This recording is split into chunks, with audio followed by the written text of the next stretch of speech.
Magandang hapon sa inyong lahat.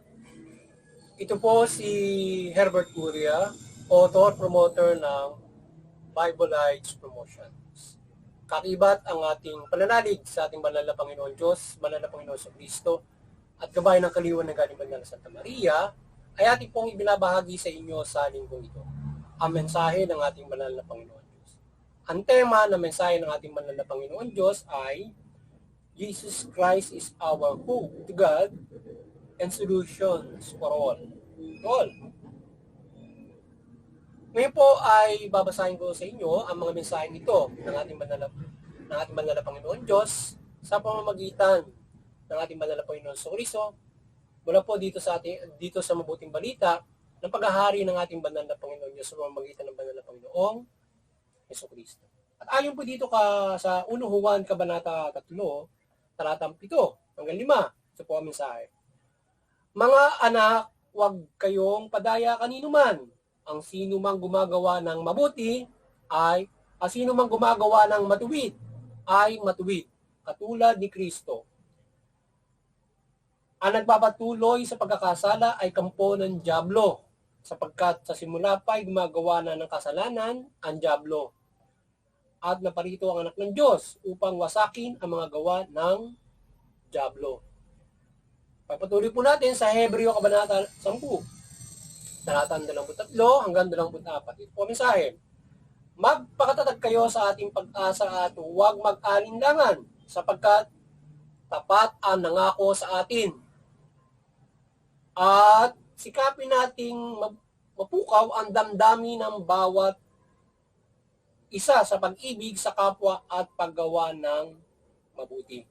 Ipagpatuloy po natin sa mga taga-Kolosas Kabanata 2, talatang 6 hanggang 10. Ito po ang mensahe.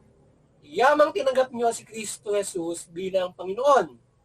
Mamuhay kayo sa paraang karapat-dapat sa Kanya. Manatili kayo sa Kanya at isalig sa Kanya ang inyong buhay.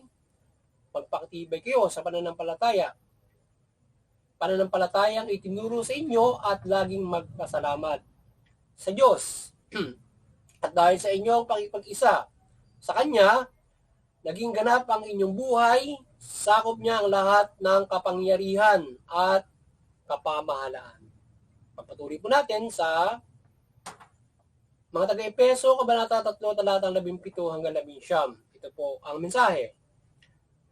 Naway manahan si Kristo sa inyong puso sa pamamagitan ng inyong pananalig sa Kanya, upang sa inyong paghuhugat at pagiging sa pag-ibig ay maunawaan ninyo, kasama ng mga hinirang kung gaano katakila ang pag-ibig ni Kristo. At naway makilala ninyo ang dibating palang pag-ibig nito upang mapuspos kayo ng kapuspusan ng Diyos. Patuloy po natin sa mga taga-Efeso pa rin Kabanata 2, talatang 18. Ito po ang mensahe. Dahil kay Kristo kayo'y kapwa makalalapit sa Ama sa pamamagitan ng Espiritu. Ngayon po ay ating pong pasalamatan ng ating banal na Panginoon Diyos, banal na Panginoon Kristo at banal na Espiritu Santo. Maraming salamat po sa ating banal na Panginoon Diyos, banal na Panginoon Kristo, banal na Espiritu Santo, gayon sa ating banal na Santa Maria sa kanyang mensahe sa linggong ito, sa ating pamubahagi ng mabuting balita dito sa Bible Lights Promotions. Yun naman po ipaliliwanag ko sa inyo itong mga mensaheng ito. Wala po sa tema na Jesus Christ is our hope to God and solutions to all. Yan. Nais pong ibabatid sa atin ng ating banal na Panginoon Diyos sa pamamagitan ng banal na Panginoon sa Kristo na ang ating pag-asa para sa Panginoon Diyos ay ang Panginoon sa Kristo. Siya ang ating pag-asa at solusyon sa lahat ng bagay ng Panginoon sa Kristo. So ngayon, tayo dapat ay magkaroon ng maigting na pananampalataya sa Kanya upang tayo ay sa ating pananampalataya ay tayo ay makalapit sa ating banal na Panginoon Diyos. At yung pagpapala ng banal na Panginoon Diyos sa pamamagitan ng banal na Panginoon sa Kristo ay ipagkaloob sa atin. So ganyan yung nais ng ating banal na Panginoon Diyos at pagtatalagaan niya sa banal na Panginoong Yesu Kristo. Kaya sa ating pananampalataya, sa ating banal na Panginoon sa Kristo, ay lahat ng bagay ay ating malalagpasan. Yan. Sa pamamagitan ng banal na Panginoon Kristo bilang itinalaga ng Panginoon Diyos upang tayo agapayan sa ating pamumuhay mula dito sa mabuting balita. Yan. Sa pamamagitan ng mabuting balita, kung ito isa sa buhay natin, lahat ay mariresolve natin ang ating problema sa buhay. Maiwasan natin ang pagkakasala, ano man yung tahakin natin sa buhay ay makakamit natin kung tayo may pananampalataya sa Panginoon Diyos mula sa Panginoong Yeso Kristo. Kaya tayo ay malaki ang pag-asa sa Panginoon sa Kristo sa ating pananampalataya sa Panginoon Diyos bilang itinalaga niya para pananampalatayaan sa Kanya, pailalim tayo sa Kanya. At siya ang gagawa upang katulong natin upang malagpasan natin ang lahat ng mga bagay na sa pang-araw-araw natin pamumuhay. Ano man yung ating tinatahak sa buhay ay ang Panginoon sa Kristo ang ating kagapay na itinalaga ng Diyos para diyan. Sa ilalim ng kanyang paghahari. So, kagaya ng ating pamahalaan, tayo ay yan ay itinalaga para yan ay makatulong sa ating pong lalo ng Panginoon sa Kristo na pinagkaloob sa atin, biyaya sa atin ng banal na Panginoon Diyos para tayo ay bigyan ng pagkakataon sa ating mga nagkamali at tulungan tayo sa ating pong buhay, malagpasan natin itong pamumuhay na ito at tayo ay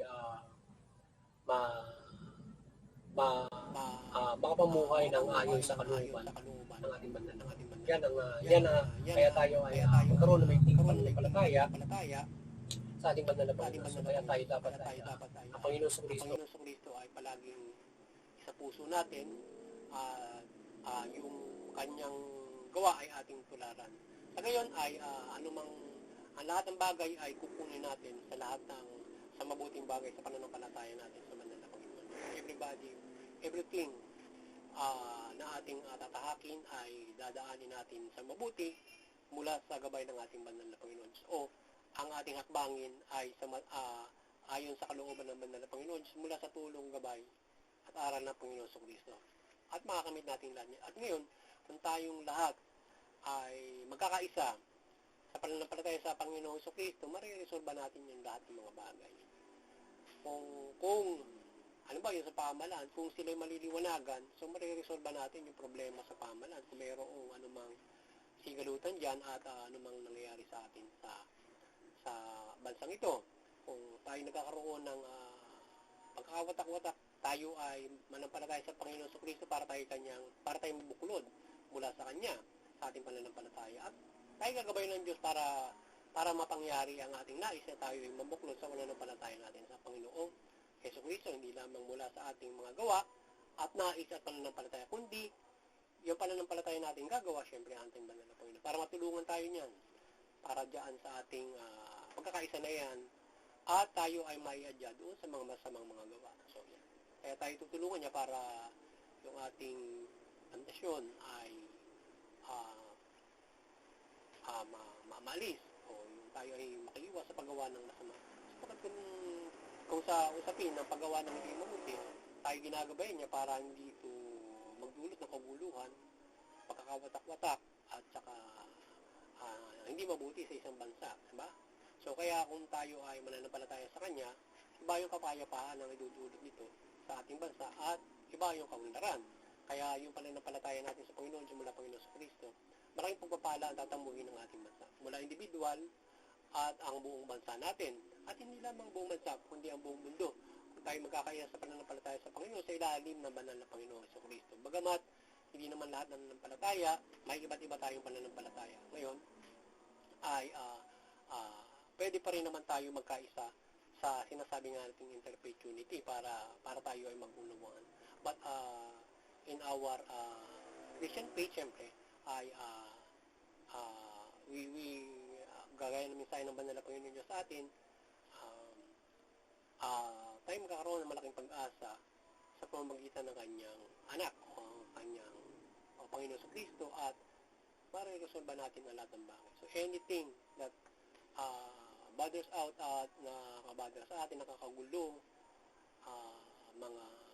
mga bagay na hindi mabuti, so maharap natin yan with Jesus Christ. Lahat ay ating pagkakaloob ng Panginoon Diyos para makayanan natin ang mga bagay na yan. So muli, sana ay nagabayan na naman kayo ng Bible Lives Promotion sa ating pagbabahagi ng mabuting balita. Yan. O nagabayan kayo ng mabuting balita para sa inyong pananampalatayang spiritual sa ating pagbabahagi dito sa Bible Lives Promotion. Yan. At tayo ay magkaroon ng malaking pag-asa sa ating kaligtasang spiritual mula sa pananampalataya natin sa Panginoong Jesucristo at pagtupad ng kalooban ng Panginoon Diyos sa kanyang inihayag. Itinuro sa atin at ipinakita na kung paano tayo mananampalataya, kung paano tayo susunod, at isagawa natin yung kanyang mga aral. Sa gayon ay kagaya ng ating namisahe niya ngayon, magkakaroon tayong malaking pag-asa at magagawa natin ang lahat sa pamamagitan ng gabay ng banal na Panginoong Jesucristo. Hindi niya tayo pumabayaan. Sasamahan niya tayo to conquer everything, to resolve everything, to lalong-lalo na kung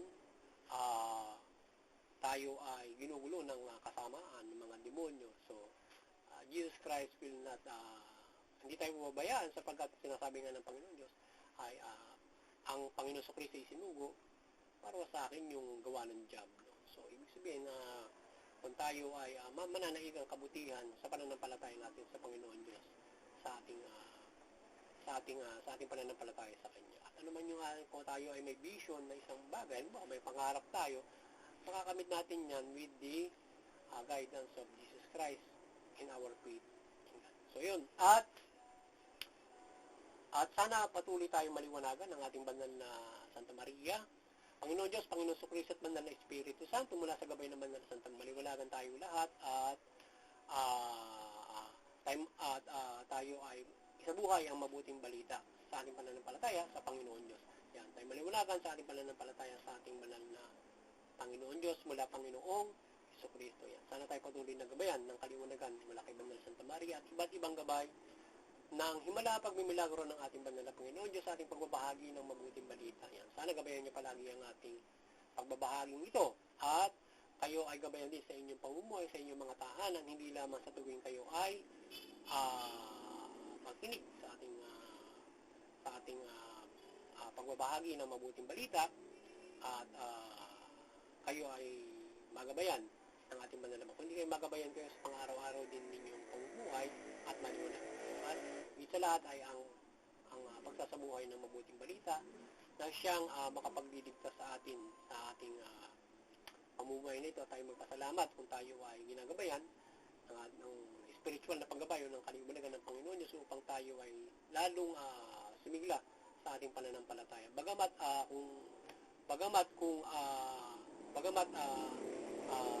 Kung di man siya bumabay, tayo ay magpaigting ng ating pananampalataya upang tayo ay kagaya natin nasabi, tayo makapamuhay ng maayos sa mundong ito sa ating pananampalataya, makapamuhay ng mabuti at nagbigkis tayo lahat sa nais ng ating banal na Panginoon. Ngayon ay doon sa Interfaith Unity patuloy tayo magkaisa.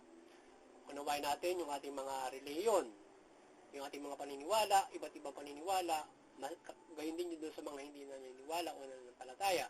Magkaisa tayo para maiwasan natin yung sigalutan, maiwasan natin yung hate crimes, maiwasan natin yung karahasan na dulot ng sigalutan, ang mga hindi pagkakaunawaan. Bagkus ay unawain natin yung bawat isa, nagpo-fork tayo ng pagkakaisa, kapayapaan, at paggabay ng mabubuti sa bawat mga individual, pamilya, komunidad, lahi, lipi, bansa at ang buong mundo. So magagabayan natin ang lalong-lalo na yung nagkakaisang mga bansa.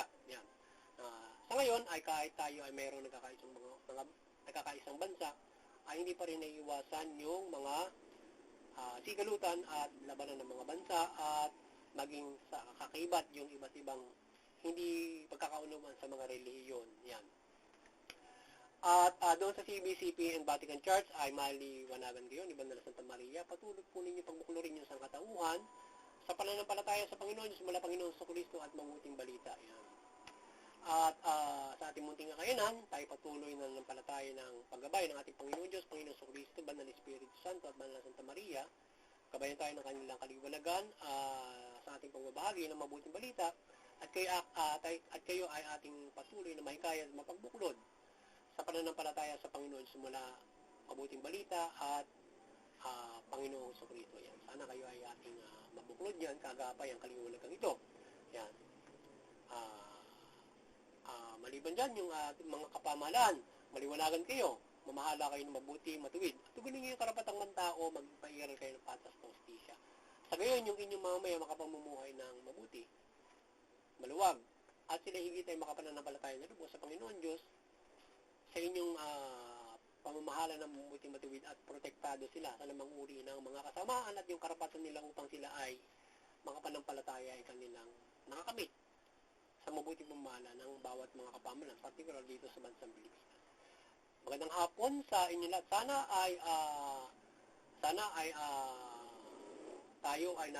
ay nagabayan na naman kayo ng mabuting balita at kayo ay naliwanagan sa ang inyong puso't isipan at ang inyong pamumuhay sa mensaheng ito ng ating mga Panginoon Diyos at ng mabuting balita sa pangkalahatan. Sana magabayan kayo patuloy ng mabuting balita at ng kapangyarihan ng ating banal na Panginoon Diyos at matawid natin ang pamumuhay na pinagkaloob sa atin ng bawat isa. Yan. Magandang hapon sa inyong lahat at